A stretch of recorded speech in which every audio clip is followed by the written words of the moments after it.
और फतेहपुर में मामूली विवाद में मारपीट की घटना सामने आई है। महिलाओं ने मां बेटी को जमकर पीटा है। मां बेटी का ये पिटाई का वीडियो जमकर वायरल हो रहा है।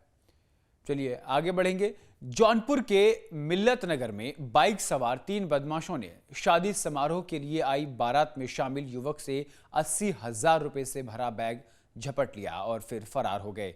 मामले की सूचना मिलते ही पुलिस मौके पर पहुंची और मामला दर्ज कर लिया। फिलहाल लुटेरों की तलाश में पुलिस जुट गई है। आसपास लगे सीसीटीवी फुटेज के आधार पर आरोपियों की तलाश की जा रही है। आपको बता दें कि तमाम सीसीटीवी फुटेज को खंगाला भी जा रहा है। यहाँ बस्ती जिले के मारीपुर से बारात लेके आए। मेरे छोटे भाई की शादी है। हम लोग अगवानी कराने के लिए निकल ही रहे थे। लोग नाच गा रहे थे पीछे। मैं जस्ट बैंड बाजे के आगे आ गया था उस समय। उसी समय मेरे हाथ से उसमें 80,000 रुपये बैग में थे। एक युवक आया मेरे पीछे से ही उसको छीन के लेके बहुत तेज़ भगा, जिसमें 3 लोग शामिल थे। शादी में आए थे अपने भाई साहब के, तो हम लोग डीजे के पीछे थे और भाई साहब डीजे के आगे थे। उनके हाथ में पर्स था। वही 3 लोग आए हैं, जिसमें से 2 लोग बाइक पे बैठे थे। एक लड़का गया उनके पास से छीन के झपटे से और लेके तुरंत बाइक की स्टार्ट की, बाइक से इधर निकल गया। और फिरोजाबाद में पुलिस की बड़ी कार्रवाई देखने को मिली है। गैंगस्टर अखिलेश की संपत्ति को कुर्क किया है। 16,57,000 रुपए से अधिक की संपत्ति को कुर्क किया है। आपको बता दें, बड़ी खबर, बड़ी जानकारी। फिरोजाबाद में गैंगस्टर के खिलाफ कार्रवाई देखने को मिली है। जीरो टॉलरेंस अगेंस्ट करप्शन और जीरो टॉलरेंस अगेंस्ट गैंगस्टर, उसको लेकर के लगातार कार्रवाई की जा रही है। आरोपियों के खिलाफ जीरो टॉलरेंस की नीति यूपी पुलिस दिखा रही है और इसी के तहत गैंगस्टर अखिलेश की संपत्ति को कुर्क किया गया है। आपको बता दें कि कुर्क की ये संपत्ति की कीमत 16,57,000 रुपए बताई जा रही है। और गाजीपुर में पुलिस और गौ तस्करों के बीच मुठभेड़ हुई है। गौ तस्करों के बीच मुठभेड़ में आपको बता दें 3 तस्करों को गोली लगी है। पुलिस ने 6 तस्करों को गिरफ्तार किया है। आरोपियों के पास से हथियार भी बरामद कर लिया गया है। आपको बता दें कि गौ तस्करों ने जवाबी फायरिंग भी की और पुलिस कर्मियों पर जवाबी फायरिंग देखने को मिली। पुलिस कर्मियों ने जब जवाबी फायरिंग की तो उनके यानी कि गौ तस्करों के पैर में गोली लगी है। गौ तस्करों से असला भी बरामद किया गया है।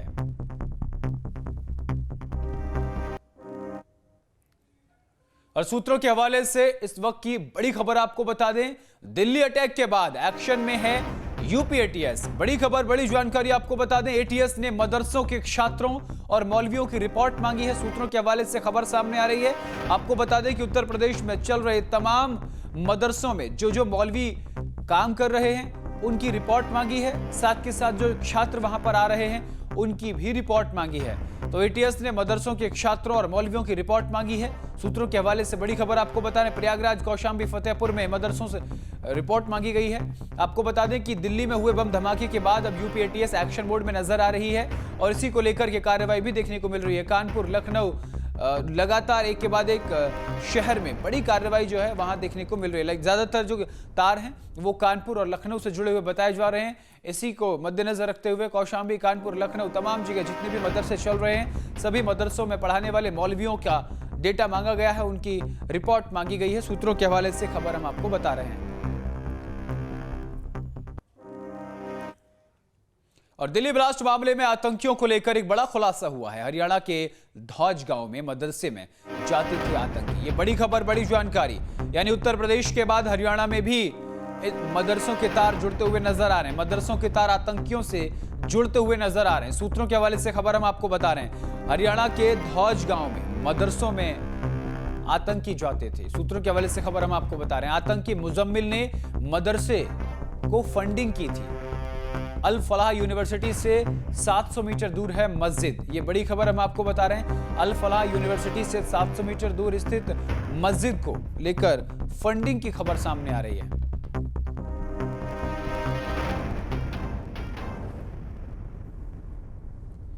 तो हरियाणा के धौज गांव में मदरसे में आतंकी जाते थे, यानी कि मदरसों से आतंकी कनेक्शन भी निकलकर अब सामने आ रहा है। हरियाणा के फरीदाबाद में आपको बता दें कि अल फलाह यूनिवर्सिटी से महज 700 मीटर की दूरी पर एक मस्जिद अवस्थित है और उसी मस्जिद में आतंकी मुजम्मिल भी जाता था और बताया भी जा रहा है सूत्रों के हवाले से कि उस मस्जिद को फंडिंग भी की गई है।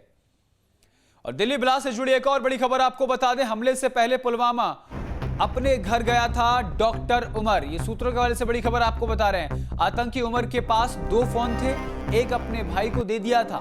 26 से 29 अक्टूबर के बीच भाई जहूर इलाही को फोन दिया गया था, कहा था कि उसके बारे में कोई खबर आए तो फोन फेंक देना। उमर के साथियों की गिरफ्तारी के बाद तालाब में फोन फेंक दिया। सूत्रों के हवाले से खबर सामने आ रही है, जिस फोन को उमर के भाई ने फेंका था उसे रिकवर किया गया है। इसी फोन से उमर का वीडियो भी मिला है। ये देखिए, बड़ी खबर, बड़ी जानकारी।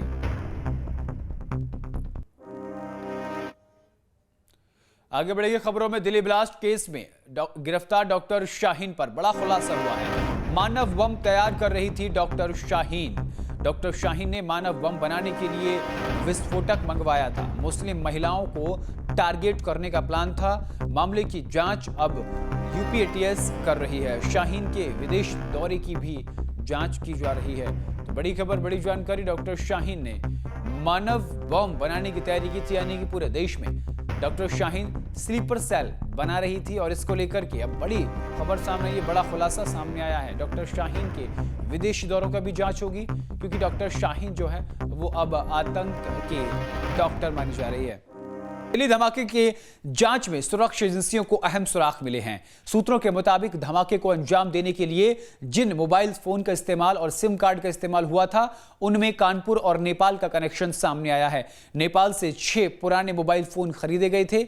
इसके लिए 17 सिम कार्ड जुटाए गए थे, जिसमें से 6 सिम कानपुर के एक शख्स के नाम रजिस्टर्ड हैं। साथ ही कानपुर से 2 पुरानी कारें भी खरीदी गई थीं। इस मामले में अब सुरक्षा एजेंसियों ने संदिग्धों को हिरासत में लिया है और इस नेक्सस के जड़ तक पहुंचने में पुलिस जुट गई है। आपको बता दें कि अब जो दिल्ली ब्लास्ट मामला था वो केवल नेशनल नहीं बल्कि इंटरनेशनल हो गया। जहां एक तरफ उसके तुर्की की राजधानी ओकाला से इसके तार जुड़ते हुए नजर आए थे, तो वहीं अब उत्तर प्रदेश के कानपुर और उत्तर प्रदेश की राजधानी लखनऊ के साथ साथ नेपाल से भी इसके तार जुड़ते हुए नजर आ रहे हैं। आपको बता दें कि नेपाल कनेक्शन भी सामने निकल कर आया है। नेपाल से मोबाइल फोन खरीदे गए, यानी कि साजिश कितनी बड़ी थी इसका अंदाजा आप लगा सकते हैं। सूत्रों के हवाले से खबर सामने आई है कि जिस तरीके का धमाका दिल्ली में हुआ था, ऐसे ही और 38 धमाके करने के फिराक में पूरे आतंकी साजिश थी, लेकिन उसको सुरक्षा एजेंसियों ने नेस्त नाबूद कर दिया, खत्म कर दिया। दिल्ली ब्लास्ट केस का कानपुर कनेक्शन लगातार गहराता जा रहा है। अब जांच में सामने आया है कि धमाके के दौरान जिन सिम कार्ड्स का इस्तेमाल किया गया था वे कानपुर से खरीदे गए थे। इसके लिए मोबाइल नेपाल से खरीदे गए थे। बताया जा रहा है कि जिन सिम कार्ड्स का इस्तेमाल हुआ उनमें से 6 सिम कार्ड कानपुर के शख्स के नाम पर खरीदे गए थे। इसको लेकर के जांच एजेंसियां अब सतर्क हो गई हैं और जांच एजेंसियों ने इस एंगल पर काम करना शुरू कर दिया है। जांच एजेंसियां ये पता लगाना चाहती हैं कि किस शख्स ने किस उद्देश्य से ये सिम खरीदे थे और ये सिम कैसे डॉक्टर उमर के पास पहुंचे और क्यों इनका इस्तेमाल इस पूरी घटना में हुआ।